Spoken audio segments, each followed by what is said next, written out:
Subconscious mind reprogramming గురించి మీరు తెలుసుకోవాల్సిన ముఖ్యమైన విషయాల శీఘ్ర సారాంశమిది. మీరు ఎంత కష్టపడినా ఆశించిన ఫలితం దక్కడం లేదని ఎప్పుడైనా బాధపడ్డారా? అయితే ఇకపై దానికి మీ అదృష్టాన్ని నిందించకండి.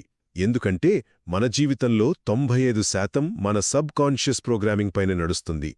దాన్ని సరిగ్గా అర్థం చేసుకుంటే ఆ కోడ్ను మీరే తిరిగి రాసుకోవచ్చు. మొదటిది, అసలీ ప్రోగ్రామింగ్ ఎలా మొదలవుతుందో చూద్దాం. మనం తల్లి కడుపులో ఉన్నప్పటినుండి 7 ఏళ్ల వయసొచ్చే వరకు మన మెదడు తీఠా అనే ఒక ప్రశాంతమైన ఫ్రీక్వెన్సీలో ఉండి ప్రతిదీ రికార్డ్ చేసుకుంటుంది. అంటే ఇప్పుడు మీకున్న 95% ప్రవర్తన మీది కాదు, ఆ తొలి 7 ఏళ్లలో ఇతరుల నుండి ఆటోమేటిక్గా డౌన్లోడ్ అయిన ప్రోగ్రామింగ్ మాత్రమే. ఒక్కసారి ఆలోచించండి, ఆ వయస్సులో మన మెదడు ఎలాంటి ఫిల్టర్లని ఒక స్పాంజ్ లాంటిదన్నమాట. వినడానికి కొంచెం భయంగా ఉంది కదూ.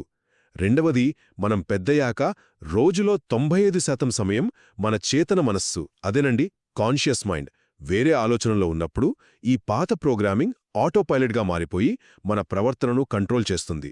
మనకు ఈజీగా వచ్చే పనులు మన ప్రోగ్రామింగ్కు మద్దతిస్తాయని, మనం బాగా కష్టపడుతున్న పనులు దానికి వ్యతిరేకంగా ఉన్నాయని అర్థం. మరి మనం చదివే సెల్ఫ్ హెల్ప్ పుస్తకాలెందుకు పనిచేయవు? సింపుల్, ఎందుకంటే కేవలం చదవడం వల్ల మన అలవాట్లు అస్సలు మారవు.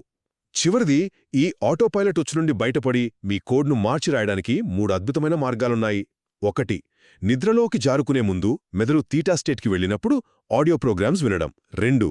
ఒకే పనిని క్రీడాకారులలా పదే పదే ప్రాక్టీస్ చేయడం. ఇక 3. Energy psychology. ఇది మనసును, శరీరాన్ని అనుసంధానించి కేవలం 5 నిమిషాల్లోనే కొత్త నమ్మకాలు నాటే ఒక సూపర్ లెర్నింగ్ టెక్నిక్. ఈ పద్ధతులతో మీ అంతర్గత ఆటోపైలట్ను మీ నిజమైన కోరికలతో సింక్రొనైజ్ చేస్తే ఇక జీవితంలో సంతోషం కోసం మీరు ఎప్పటికీ కష్టపడాల్సిన